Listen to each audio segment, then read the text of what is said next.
Il y a des personnes qui disent, avec notre argent, qu'on paye les prisons. Et c'est vrai. Qu'on arrête de donner à manger aux détenus, qu'on leur coupe l'eau. J'entends des juges prononcer des peines, des années de prison pour quelqu'un qui a vendu du cannabis. Il est urgent de réfléchir à des moyens moins chers et plus efficaces que la prison.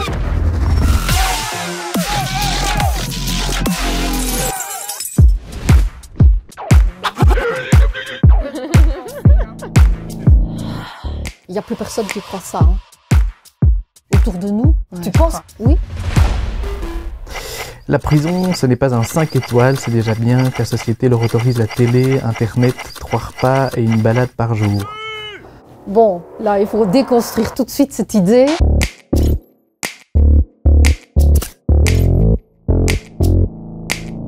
Je ne sais pas d'où est sortie cette idée d'avoir Internet en prison, mais il n'y a pas d'Internet en prison. C'est complètement à côté de la réalité. C'est absolument pas un hôtel 5 étoiles. Avec la surpopulation, on a vraiment des matelas qui sont posés par terre, on a des rats, on a des souris.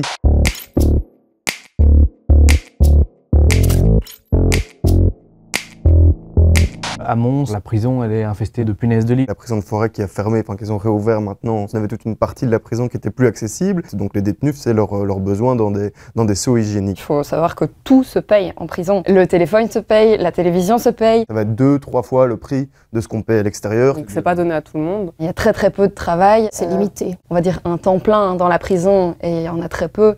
Ça va être entre 150 et 250 € par mois. La question aussi de l'accès aux soins médicaux dans les prisons. On a par exemple des détenus qui ont des rages de dents qui restent 1 semaine, 2 semaines, 3 semaines, 1 mois. Il y avait eu un détenu qui s'était arraché la dent à main nue parce qu'on ne le laissait pas voir un dentiste. C'est des déserts médicaux. L'idée de la peine, c'est pas de mettre les gens dans des conditions de détention qui sont innommables. Et c'est plutôt le cas pour le moment.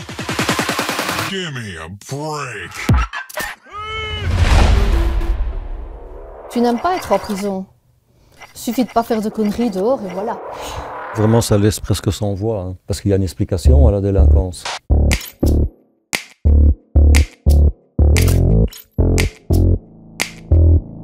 Ça veut dire quoi exactement des conneries? Parce que c'est un peu mettre toutes les conneries, on va dire, sur le même pied d'égalité. Des conneries, mais en fait ça va souvent être des vols ou ça va être des actes de survie. C'est surtout des milieux très précarisés et des personnes très seules.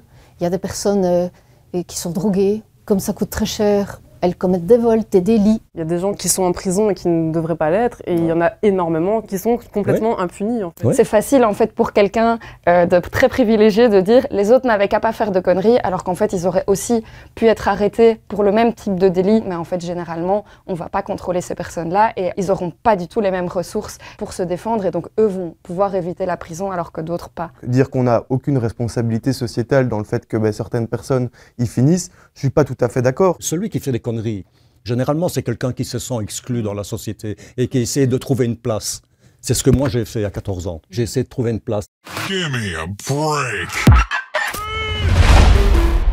Des peines alternatives, les clubs Med tant qu'on y est. Il faut arrêter de croire que tous les condamnés sont récupérables. Effectivement, certains condamnés sont peut-être irrécupérables, mais c'est pas dans une majorité des cas. La plupart sont réinsérables. Tu vois, on disait Thierry, une fois dehors, il va recommencer. Ah ben non. Quelqu'un a pris le risque de me libérer un jour quand même, et ça fait 20 ans. Il faut arrêter de croire que tous les condamnés sont récupérables. C'est vrai dans le sens que si on croit qu'on va les récupérer comme ça, on se met un peu le doigt dans l'œil. Finalement, le nombre de crimes n'a jamais diminué parce que la peine de mort existe. Les gens ne se disent pas « Oups, je risque de mourir ou je risque d'aller en prison, je ne vais pas faire… » Bah non, il y a un problème à régler, et dans ces peines alternatives, on sait que justement le taux de récidive est moins élevé que la personne qui est condamnée à une peine de prison.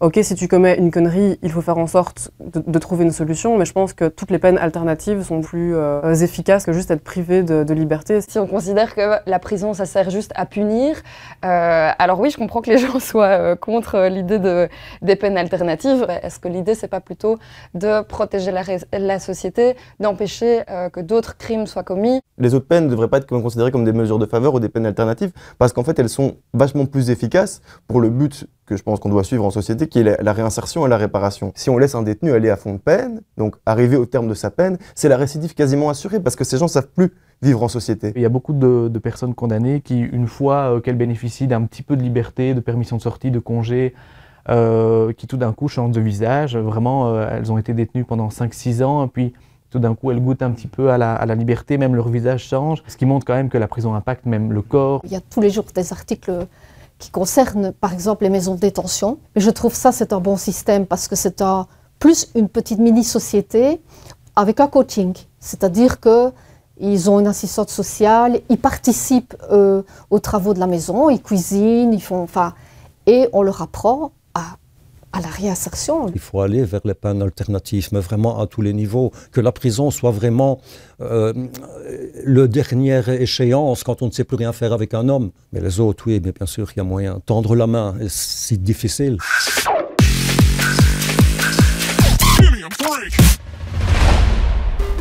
Pense-t-on aussi au bien-être des victimes qui, elles, n'ont rien demandé? Pense-t-on à la personne qui se fait agresser et qui en subit les conséquences jusqu'à sa mort? Alors le pauvre détenu qui en est responsable, rien à foutre. Souvent, une victime qui porte plainte, c'est pour que l'agresseur ne oui. recommence pas. C'est pas en le privant de liberté que ça règle le problème. On a l'idée que la prison, ça sert aux victimes et que ça protège les victimes. Dans un procès pénal, la victime, c'est juste une pièce à conviction. Et elle n'a pas son mot à dire, elle ne peut pas poser de questions. En fait, le procès pénal n'est absolument pas là pour répondre aux besoins des victimes, qui sont avant tout un besoin de reconnaissance, un besoin d'être entendu, un besoin de réponse à pourquoi est-ce que ça s'est passé. De toute façon, voilà, perdre un proche, il n'y a pas 10 ans, 20 ans, 35 ans de prison qui vous le rendront. Donc, croire que la peine peut réparer ce qui s'est passé, c'est se tromper. Par contre, à l'inverse, on a ce qu'on appelle la justice réparatrice, qui consiste par exemple à mettre en relation des victimes avec des auteurs qui ont commis le même type de fait, donc pas leur auteur direct parce que c'est évidemment très violent, mais avec leur auteur des auteurs qui ont commis le même type de fait pour engager un dialogue et pour essayer de comprendre. On oublie beaucoup que les gens, un jour, ils vont sortir. Il n'y a personne qui est en prison toute sa vie. Quand tu sors de là, ce n'est plus la même chose. Hein. Tu es encore plus abîmé que le jour où tu es rentré et encore plus démuni. En prison, on a l'impression qu'il n'y a que des dangereux criminels alors que ça représente juste une toute petite partie. La plupart des gens sont simplement dans des situations de précarité. Comment on passe de la prison à retourner au monde extérieur, à la vie réelle? Si tu sors de prison, que tu n'as pas un logement, un travail, il y a toutes les chances que tu récidives. Mais bon, si ce monsieur veut nous écrire, on peut organiser une visite.